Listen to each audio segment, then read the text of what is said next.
बरं. पुढचा प्रश्न घेऊया. पुढचा प्रश्न आहे, एखाद्या बाबतीत कुंडलीमध्ये फार प्रतिकूल योग असतील, पण ती गोष्ट अतिशय शुभ मुहूर्तावर केली तर चांगली फळे मिळतील का? Good question. बऱ्याच जणांच्या मनात असेल हा प्रश्न. मराठीत एक म्हण आहे माहितीये तुम्हाला, आड्यात नसेल तर पोहऱ्यात येणार नाही. ऐकली म्हण कधी तुम्ही?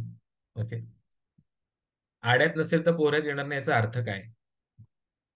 की मूळ योगच जर कुंडलीमध्ये एखादा नाहीये किंवा खराब आहे असं धरून चला, त्या दृष्टीने प्रतिकूल आहेत, संघर्षात्मक आहेत, तर अशी गोष्ट तुम्ही कितीही शुभ मुहूर्तावर करा, त्याचं फळ चांगलं मिळणार नाही. कारण इथे तुम्हाला एक फंडामेंटली गोष्ट शिकून घ्यायला हवी, ती म्हणजे की एखाद्याच्या कुंडलीमध्ये एखाद्या बाबतीमध्ये अडचणीचे, त्रासदायक, प्रतिकूल ग्रहयोग येतात, ते त्याच्या पूर्व कर्मानुसार आलेले असतात, हे लक्षात घ्या. निव्वळ एखाद्या त्या आता फॉर एक्झाम्पल एखाद्याच्या कुंडलीमध्ये समजा वैवाहिक वैवाहिक जीवनाच्या दृष्टीने अत्यंत प्रतिकूल योग आहेत, तर त्याचं ते कार्मिक डेट आहे, कार्मिक देणं आहे, की वैवाहिक जीवनामध्ये त्रास होणार. याचा बेसिकली ते ते ऍक्च्युली भगवंताने दिलेली तपाची ऑपॉर्च्युनिटी आहे, उलट्या बाजूने विचारात घेतली तर. पण एनिवे, सांसारिक पार्श्वभूमीवर काही तो चांगला योग नाही. मग अशा माणसाने कितीही शुभ मुहूर्त बघून लग्न केलं, तरी त्याचं वैवाहिक जीवन मुळात नाहीच आहे, योगच नाही कुंडलीमध्ये. तर कशा पद्धतीने त्याला फळ मिळेल चांगलं? नाही मिळत असं. सेम वे एखाद्या बाबतीमध्ये म्हणजे कन्व्हर्सली एखाद्या बाबतीमध्ये कुंडलीमध्ये अतिशय चांगले योग आहेत, तर तुम्ही मुहूर्त बघा काय किंवा नाही बघा काय, आपसूक ते सगळं धडच होतं. कारण एक प्रकारचं कार्मिक अधिष्ठान भगवंताचं तिथे असतं त्याच्या मागे, हे लक्षात घ्या. ओके.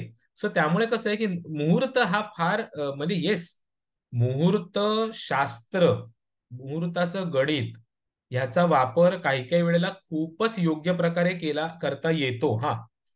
दुसरी गोष्ट म्हणजे एखाद्या बाबतीमध्ये खरोखर त्रासदायक ग्रहयोग असतील, तरी आपण म्हणजे व्यक्तीसाठी प्रयत्न करताना आपण त्याला चांगल्यातला चांगला मुहूर्त काढूनच द्यायचा.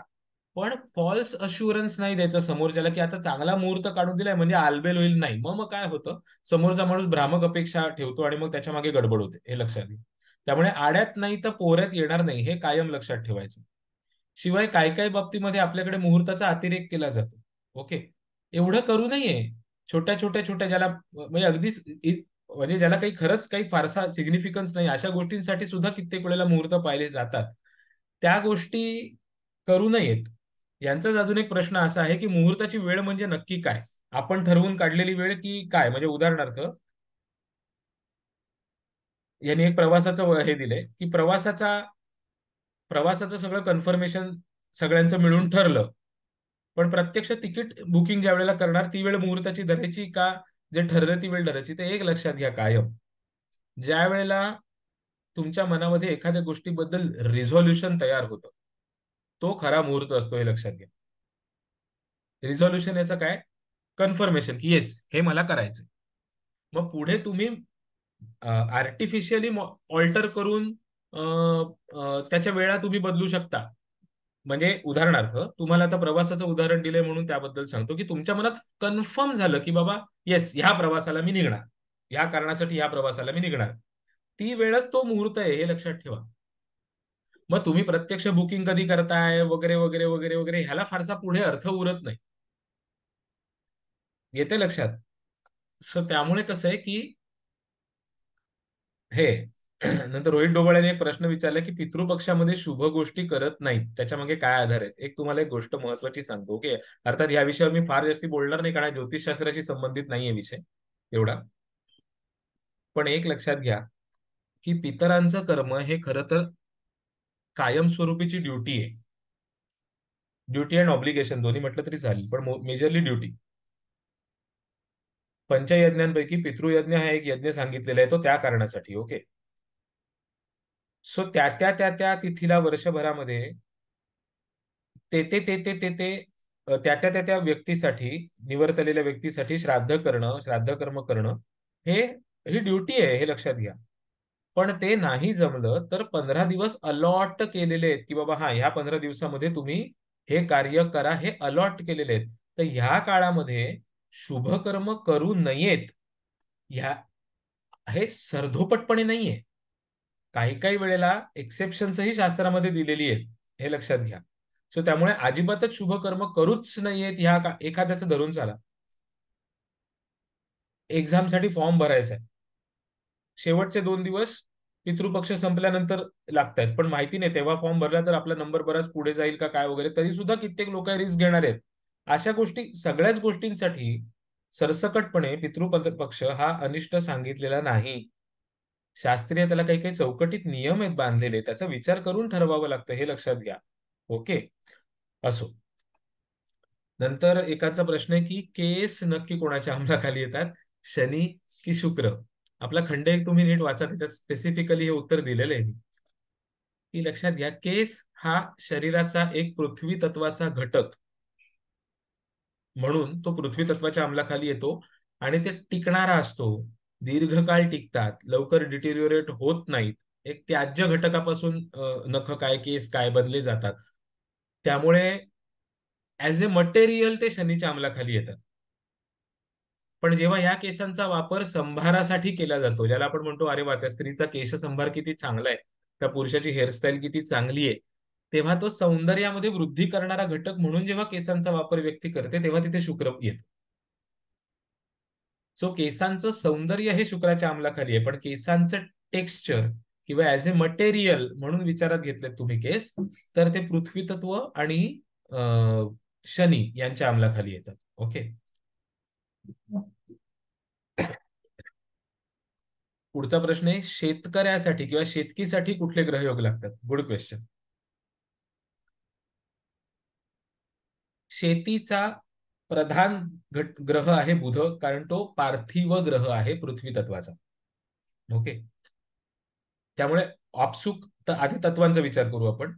शेतकीसाठी प्रमुख अनुकूल तत्व आहे ती म्हणजे जलतत्व आणि पृथ्वी तत्व, कारण प्रसवतेशी संबंधित, निसर्गाशी संबंधित ती तत्व आहेत. आपल्या खंड एक मध्ये आपण एक्सप्लेन केलंय. खंड एक मध्ये हे तत्व एक्सप्लेन करताना शेतकी पण त्यामध्ये आपण घेतलेली आहे व्यवसायामध्ये, वाचा ती. त्याचा प्रधान कारक ग्रह होतो बुध, आणि बुध पार्थिव पृथ्वी तत्वाचा ग्रह आहे, पण एकटा बुध कामाचा नाही, त्याला मदत लागते चंद्राची, तेव्हाच बुधामध्ये प्रसव क्षमता येते.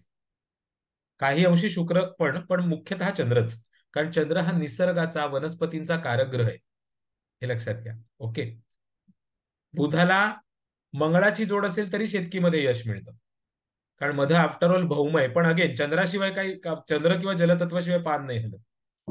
सो त्यामुळे जलतत्व आणि चंद्र हे महत्वाचे ठरतात बुधाच्या अनुषंगाने.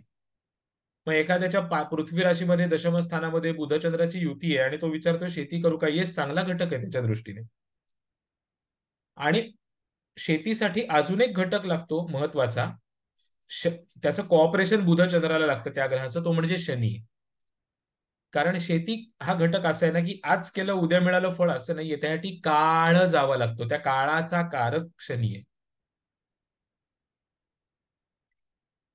योग्य तो काळ पाठीशी नसेल तर काय होतं आपण बघतो, पीक वाया जातं, नासाडी होते, भर आलेलं पीक गारपीट होते आणि खराब होतं. सो ह्या ज्या गोष्टी आहेत ह्या शेतीच्या दृष्टीने विचारात घ्याव्या लागतात.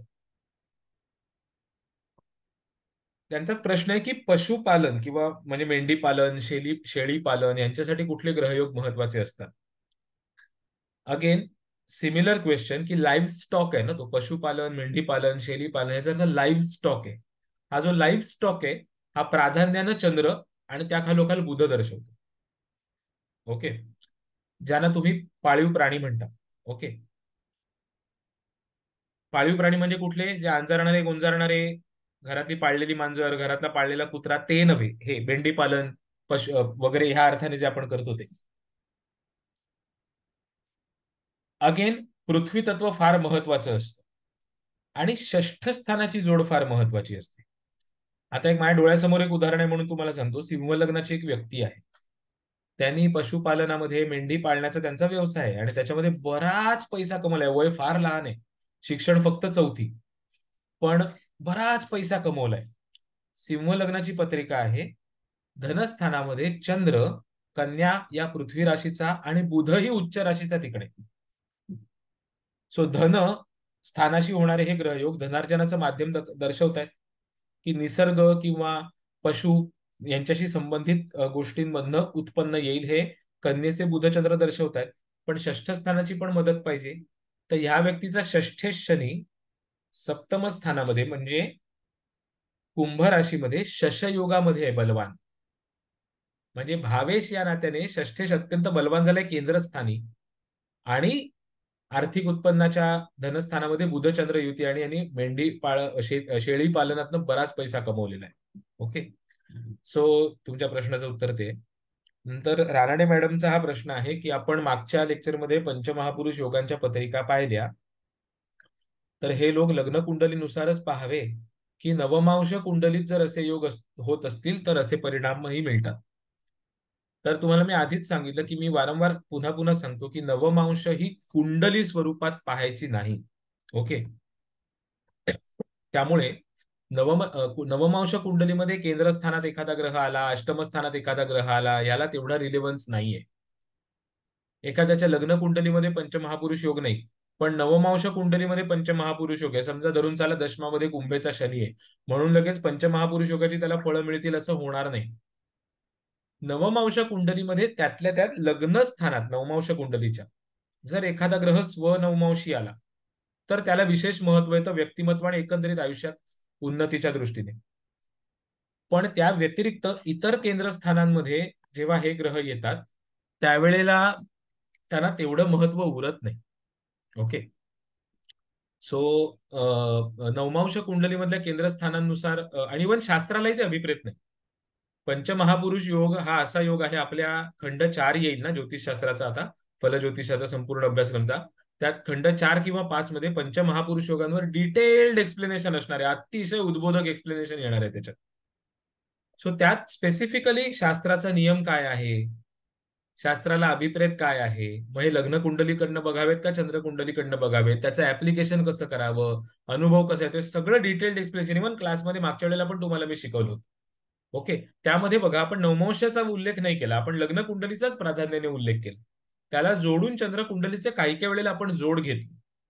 ओके, सो नवमांशाचा विचार करू नका. त्यानंतर